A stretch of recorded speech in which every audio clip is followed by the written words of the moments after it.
Yo, yo, yo, this is Steve, and we are back with another episode of the Black Superheroes Matter podcast.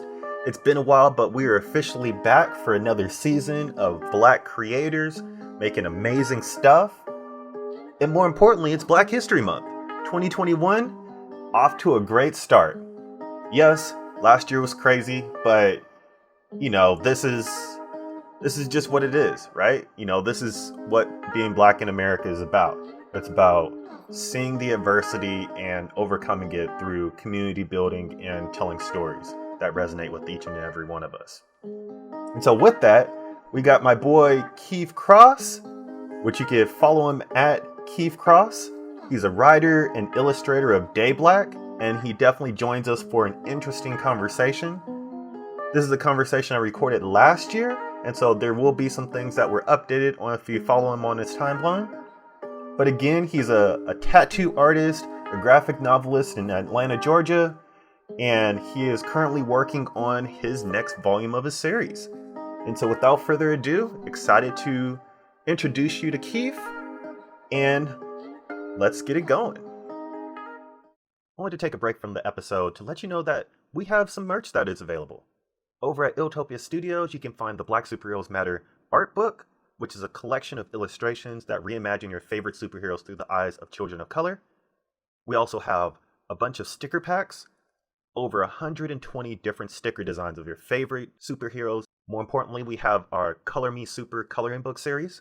Definitely check out the merch at shop.iltopia.com or blacksuperheroesmatter.com. And now, back to the episode. Thanks for coming and taking the time to hop on the podcast with me. We got Keef Cross and, a comic book creator, an extraordinaire. Got to look at some of your work and, definitely love the style, love the color palette. Just really just definitely digging what you're doing right now. And so how are you feeling right now? How's everything going? Thank you. I'm feeling good, man.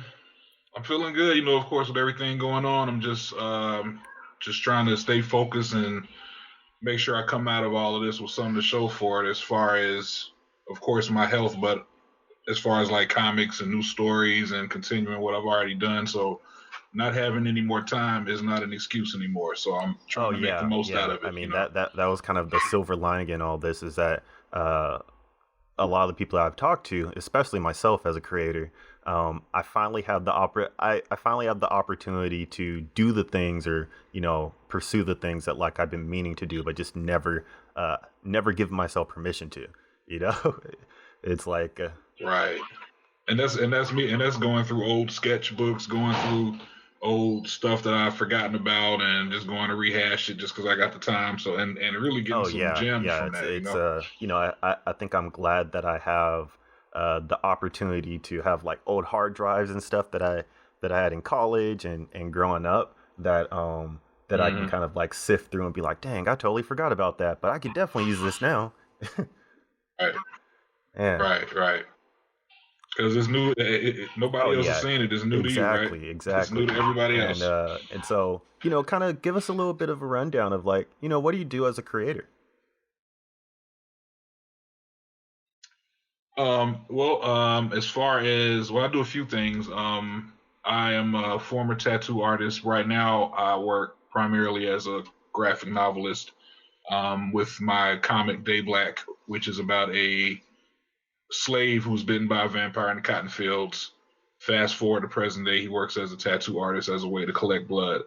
That's my primary focus right now. We're even looking into things like animation. We already did a live action version that you could check out on the website. But creatively, that's it, man.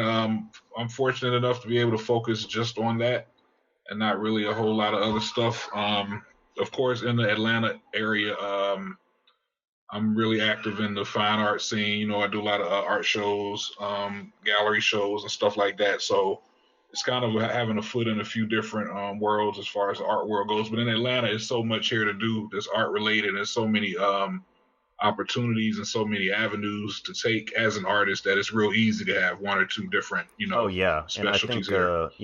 Atlanta is definitely one of those like, hubs for Black creativity in general. And I think over the years, I've started to see sort of that synergy between comics and illustration and tattoo art. One of my favorite artists that I follow, Paper Frank, who sort of like embodies that, it's a it's really great, with Instagram being able to just like me being on the West Coast, I'm in Portland. Just being able to get like introduced to all these different things that all these different creators are doing, and it's like obviously you're sort of in that scene as well, and so how is it sort of like how is it sort of like balancing the creative and also like producing stuff, because you said that like you did a live action thing, you're working on graphic novel now, like you're illustrating and writing, probably, right? And like how is this sort of like balancing all those different hats when quite often a lot of people or a lot of creators in other spaces only have to focus on one thing, Yeah, well, for me, I'm still trying to learn that balancing act. I haven't mastered it at all. I'm knee deep and still learning how to do it successfully. But what all I can say is what's worked for me personally is having something to market and having a product that people like. I think that's the main important thing to do, as far as making sure that on your end, the art is tight, the writing is tight, everything on the creative side has to be airtight for me to be able to go and try to get other people to help me in those areas that I'm lacking. You know what I'm saying? So you got to make sure your shit is on point to make other people want to deal with you. So especially in those areas, because I don't know everything about marketing. I didn't go to business school or anything like that, but I made relationships with certain people that do, or certain people that believe in what I'm doing that can help me out, because you can't do it alone. You can make your book, you can do everything, write it, draw it yourself, but in the end, you're going to need somebody to help you out. So that is where conventions and doing these public appearances and signings, and that's where things like that are important, because you may do these and might not sell a book. You may sell 2 or 3 books, but the people you meet and the people you talk to and those relationships you build by going out there and meeting your fan base, you never know who you're going to meet. And any opportunities that I've gotten, or a lot of them, have been through those type of, through those type of events. Yeah, and so, it's I've seen we're in kind of a renaissance age for Black creativity just in general across all boards, but especially in the field of comics and kind of animation. We're not there yet, but I would say like we're like graphic novels and comic books. We're at that space. Animation is kind of coming, and then eventually we'll get to video games. But it's just really encouraging to hear sort of like success stories of people not waiting for an opportunity, but kind of creating their opportunities. And in the age of like print on demand and Amazon self-publishing and just especially Kickstarter. I think that like if you take Kickstarter and a lot of those like core foundations out of the scene, like we would be having a different conversation. Right, exactly. Yeah, there's no excuses nowadays. It's just like with music. There's so many avenues that you can really go out and make anything you want to make. Now, is it going to be good? Yeah, that's the question. Like, the thing is, you could do anything you want because the tools are there, but are you good? Or even that's subjective. You know what I'm saying? Who's to say what's good or not? But the fact that everybody has the tools to do everything is a good and a bad thing. It kind of dilutes the effectiveness of people that are really born to do this, rather than people that can do it. So like, let me just try to do it and see if I like, so, but even who am I to say that somebody can't get that feeling off? If they want to do that now, who's to say they can't do it? But for me personally, I feel like I'm not going to say too much information. I'm not going to say it's too much information, but I feel like it can be kind of like a free for all for anybody that just wants to pick up and do it. And sometimes I feel like the art form can suffer. But yeah, I mean, we could go down a rabbit hole with even just talking about what software to use. Right.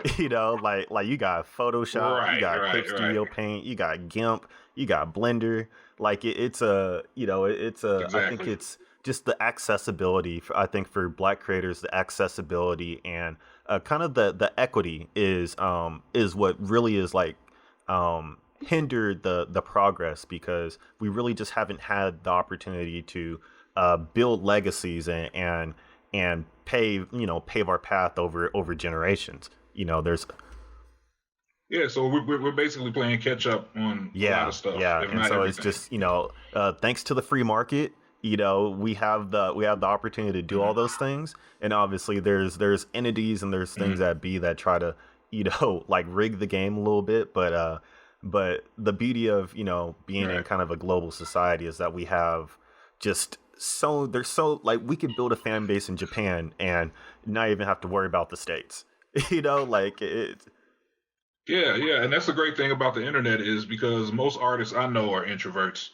You know what I'm saying? So if it weren't for this, like me myself, I'm not really the type of person that's gonna walk in a room and just say how great I am. Hey, look at me. This is I've always been the type of person to let my work speak for me. But when you have the internet, you can let your work speak for you. You really don't have to say anything. You can have everything uploaded. It's just a beautiful thing for people that don't necessarily, have the Oh gift of yeah, for gab like sure, for that. sure.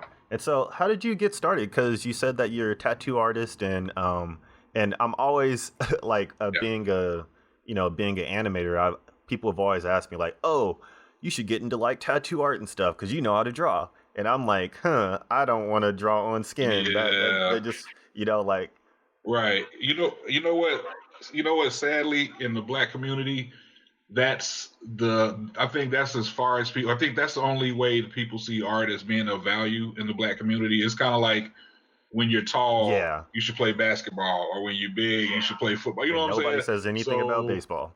I've always, yeah, nobody, right, nobody. So I always heard that, yeah, you should draw tattoos, or you should, and I'm like, okay, but well, for me though, how I started, I basically been tattooing about 20 years. When I started, I didn't have any tattoos. I wasn't interested in tattoos. I just was offered a job doing art, and I figured, okay, I can do it. So it just kind of fell in my lap, and eventually I got hooked, and I started getting tattoos, and I kind of fell into the culture. But what led me to the comic book was, when you do tattoos, you end up talking to and dealing with people of a wide range, a whole spectrum of like walks of life, ethnicities, religions, everything. So when you're sitting down tattooing these people, and you got to understand when people are going through pain, they're in a vulnerable state, so they end up telling you personal things you might not necessarily should know. So I started chronicling all these little scenarios, and I started making a comic strip just to kind of pass the time. And over time, I just started accumulating all these strips, and then I just decided to finally put it into a book. I'm not sure where the vampire aspect came from. I'm not sure where a lot of it Yeah. came from. I'm just a movie buff, so there's some Interview with a Vampire Road in there, some True Blood, early Spike Lee movies, like all this stuff, Ralph Bakshi, Fritz the Cat, like all of this stuff was like my early influences that kind of molded, the type of comic that I have now. To the point where I don't even tattoo anymore. Like I do it occasionally if it's something that I like to do, but right now, primarily, the comic books have definitely taken over my passion Oh as yeah, far as that yeah, and goes. it can take over your time too, because I mean that stuff just from the Absolutely. writing to just compositions and paneling, like that stuff could take Yeah, forever. yeah, And yeah. Yeah, and I write and I write and draw it myself. So it's challenging because as a writer, you don't want. So it's like when you're drawing, you don't want to write things that I like. I don't want to write things that I know I can draw easily. It's like you want to challenge yourself. So, but then it's hard. It's like, okay, I don't really draw action scenes that much, but I need an epic fight to take place. yeah, I got to do it. You know what I'm saying? So it's just little things like that. When you do it yourself, you have to try to make sure like you can't just draw your character looking cool smoking a cigarette every panel. Even though that's what I love to do, and he looks so cool doing it. Like I have to not do it every panel. I had to like kind of break myself from like playing to my strengths so much and kind of letting myself stretch as an artist, which in turn makes you yeah, stretch yourself as a yeah, writer. and I think the beauty of comics is you can kind of find that balance without compromising. Where like Right. I have sort of like a daily strip type of function, or not function, but like daily strip type of a thing with my webcomic, where it's just I have kind of like Okay. stock images that I created with my characters, and it's really about me just like focusing on the writing, like punch time, like punchlines, timing, and like the characters will look like pretty much the same a same variation of the of different characters. But the word bubbles are going to be different. They're talking about different things, but it's really focused on the writing. And so I've like started to do that a lot more because I could crank out a lot more like comics that way. Because most of it's the writing, and then when I Okay. have like my actual webcomic series, it's an adventure story, and so that's where I get to that's where I get like that's where like the animator in me kind of comes out, where I get to storyboard the whole thing. I could add different elements. I'm in the augmented reality space, so I actually implement a lot of like 3D models and 3D and 2D animation. But it really allows me to sort of like Okay. push myself beyond just the writing, and so I kind of get the fix on both ends. Through sort of like the stuff that I'm doing, and I think I really appreciate that now because it allows me to play with a whole lot of different tools. Absolutely. Yeah, and it's Okay. Okay. it's I think the versatility of comics just be it encourages people to be creative. I think one of the, Yeah, because there's no rules. Because you yeah, can do whatever you like want to do. There's no one of the rules. guests that I had earlier, he what he's doing is that he's taking all his favorite cartoons that he like grew up with. He's like buying them on DVD or whatever, and then he's having his characters actually like live react to those cartoons.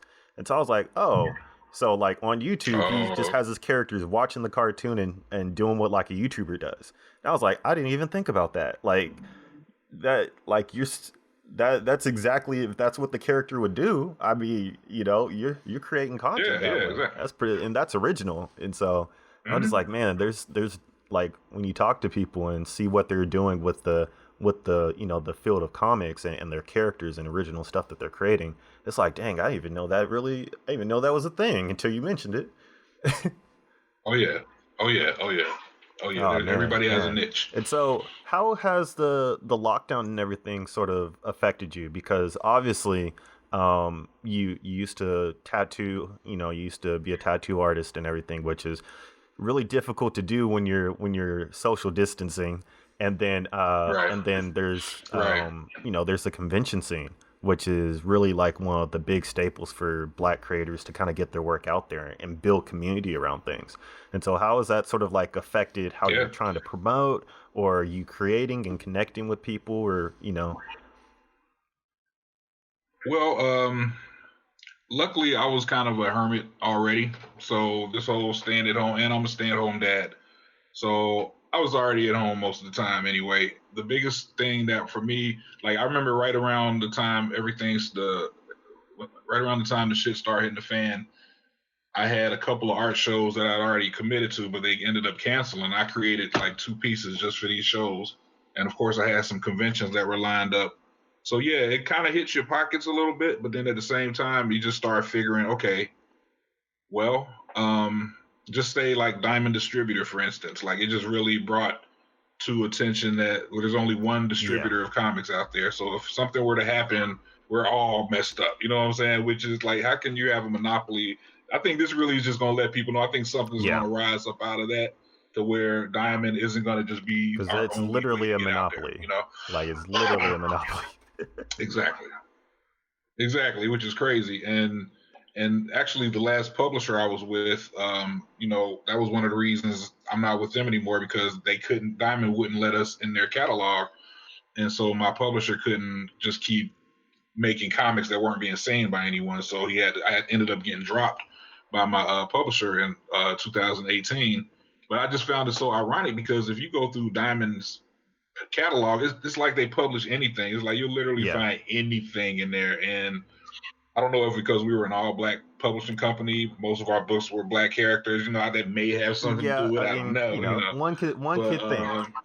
it wouldn't be the craziest thing I've Yeah, heard. it's and I think that's sort of that sort of really highlights I wouldn't it highlights the disparities and the inequities within the industry and why stuff like why people were saying that a black superhero movie wouldn't really have success, and then Black Panther comes out and then everybody's like, oh my gosh, I can't believe that made $1 billion. It's like, you know like Right. people are looking for this stuff, and if it was up to you guys, we wouldn't see this stuff happening, you know, and so Right. I just like, despite everything that, all the bad stuff that's happening right now, I think it's a paradigm shift, and it's a overnight paradigm shift that's kind of, that's kind of necessary for some industries, you know, and it. Yeah. It's a shift basically for everything. It seems like, like in life in general. So of course, yeah, I guess the comics world is gonna fall Oh, prey to that too. oh yeah, Along with because everything else. really one of the big things that's been up and coming is the, I mean, web comics. Like over Yeah. the past Yeah. couple of years, like Webtoon has been sort of like that big player in the industry now. At first, it was like, web comics on Tumblr, or somebody would have like a comic press website with some web Right. comics. Right. You kind of see stuff on Instagram, and because I know like Marcus Prime is really like, he's really killing it now with all the stuff that he's doing. And last when I was Hmm. talking to him, he was thinking about getting on Webtoon or making his own thing, and now he kind of found his thing. And then, some Right. stuff on Twitter. But like Webtoon is kind of like that Netflix for webcomics now, and so it's really. I'm glad that, like, comics has finally found its sort of like digital distribution platform that is feasible. Oh yeah. Oh yeah. I'm thinking about getting on Webtoon myself Oh man. for that reason. But it's a good thing because it's kind of like comics already was kind of Yeah. prepared for this in a Yeah, way. and You I know. think for a lot of like older creators, that transition to a digital platform has always been uh making a PDF and essentially having a digital, like a an exact replica but in a digital version. Where they kind of replicate that page turn and all those things, but it just Right. doesn't work that Right. way. And the Right. Right. yeah, It's nothing like a book. yeah, It's it's nothing nothing like a like a hard book, copy. and you can't really replace that, but you also can't try to mimic it, because if you try to do that, then it's just not going to do it Right. justice. And obviously, people were not buying Right. Marvel webcomic or Marvel digital comics like that, you know. But there's Right. Right. Like until I can take my tablet and smell it, and it smells like that newsprint. You know what I'm yeah, saying? It's not yeah, gonna be the but same. it's just it's really. But I'm not mad though. I mean, I still, I'll take it how I can get it. If that's the way it's gonna Oh be, then yeah, hey, I mean, I fine. think when I got started with did you ever follow any of the, like, the Marvel like summer comic events, like Civil War, or Fear itself? Civil War, That's yes, where I got into definitely. comic collection, like digital comic collection, because I pretty much torrented all of the issues of the Civil War series, like all the side issues, all of the main issues. It was like 108 issues, and I just read that over a summer. And that, like, after that, I was hooked. I was like, oh man, this is it, Yeah, you well, know? that's a pretty good place to start. Yeah. And so it's one of the things that I'm always curious about is, um like, how is it trying to, like, navigate this space for you, because obviously, like, you didn't go to school for like comic writing or comic illustration or anything, like how is it sort of like navigating the space? Well, actually, I did go to. I attended the Columbus College of Art and Design in Ohio, and I majored in illustration. I took a comic book class there, but that was the time I didn't want to do comics. It was a class I had to take, so I didn't pay attention to anything in that class. But it's just ironic that, now that I've decided that's what I want to do, I don't remember how to traditionally make a comic book. So I just do it how I want to do it, which is one of the things that people tell me they like about my book. That it doesn't look like a traditional comic book. So when you already got yourself in a space that's unconventional, I don't really have a lot to live up to or a lot that I'm trying to really emulate. So it's really motivating me to kind of to do things the way I see fit and not necessarily the way I've been told they're supposed to be done. I mean, that being said, not to just forego any knowledge of, how to navigate in this industry. That would be foolish. But one thing I learned is everybody's journey is different, and you can only take people's advice so far because it might not apply to you. Your what you're doing for your comic book about a vigilante crime fighter isn't the same way I'm going to approach about a stoner vampire. You know what I'm saying? So, you know, the best way I could say as far as navigating is just having content, like being consistent. There's so many people out there doing the same thing that you're doing. The only thing I feel like that separates you is consistency, quality of work. And if you got that, everything else seems easy. That's how it's worked for me. Everything is, and I'm not even there yet. I'm not even where I want to be yet at all. You know what I'm saying? But it's things like this and, people like you that ask me to do these type of shows. It's like these are steps in the right direction. You know what I'm saying? So in my opinion, this is a part of that success that I'm having right now. It's just talking to you. Yeah. And it's I think that's really what kind of gets us through this hump, and we've seen that with really sort of like how people have responded to the coronavirus and how some businesses are taking a hit, and it's really a lot of the industries that are like price gouging people and like tourism or airlines and cruises and all those things, movie theaters, what those are the industries that are really taking a hit. But a lot of companies had to sort of adapt to it, and a lot of the patrons that they serve, a lot of the people that they serve are the ones that have kind of kept supporting them, and it feels like it's become more of an investment in people and community rather than just just spending money and trying to make money. Right. Yeah, absolutely. So yeah, that's why when I saw everybody going out to get Jordans at the mall, I was like, damn. My like, people, damn. I love y'all, but damn. It's like, hey, it'd be like that sometimes. Rest in Jordans. But I really appreciate you taking the time to just chop it up with us and drop a little bit of knowledge and just share a little bit of what you're doing. And if there's anything that you're excited about in terms of stuff that's coming in the future, feel free to share it with us, because this has nothing to do with comics, but I'm getting a kidney transplant next week that I'm very excited about. So thank you. And my donor is my good friend Justin Jordan, who also directed the DayBlack short film that you can see on my website, dayblackcomic.com.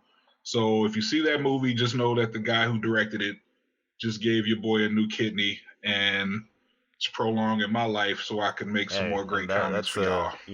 You have a blood brother now. It's like absolutely, and I think those are also stories that those are also seeds to stories, future stories that become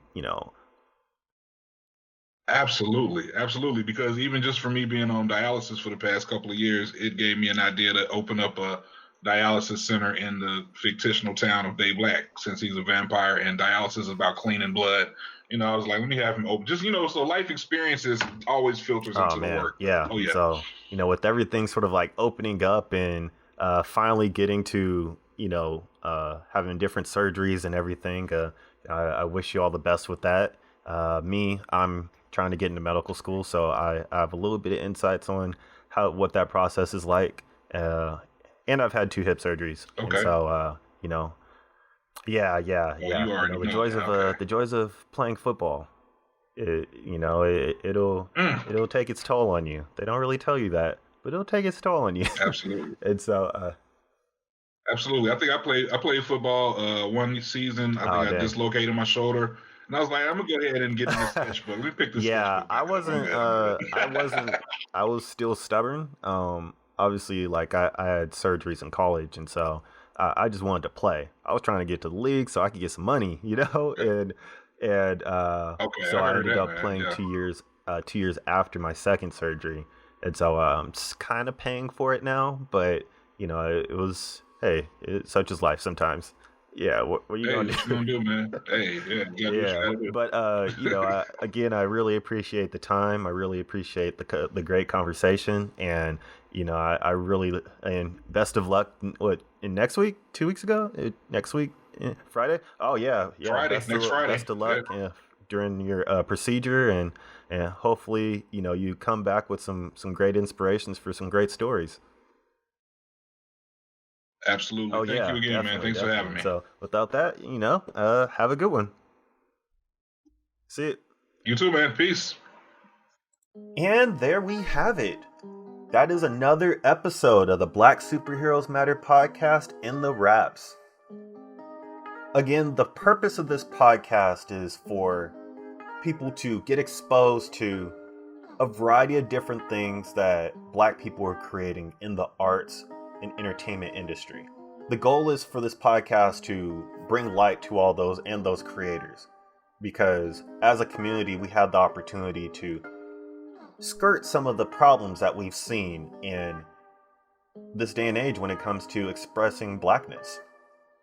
And so if you love this, definitely check out the more work that we're doing. Go to @BlackSuperheroesMatter, or you can go to blacksuperheroesmatter.com to check out the blog and the write-ups that we do on these guests.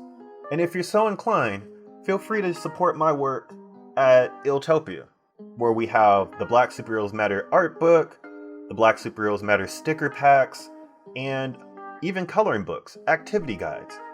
And so if you want to check that stuff out, check it out at shop.iltopia.com. It's all Black owned. I might add, they're all handmade products. And they're all made with love for the community that has really given me the opportunity to find my place in this world. And so, again, thank you for another wonderful episode. Thank you for listening. Feel free to follow all the stuff that Black Superheroes Matter is cranking out. And excited to share another wonderful guest with you on next episode. So without further ado, thank you very much.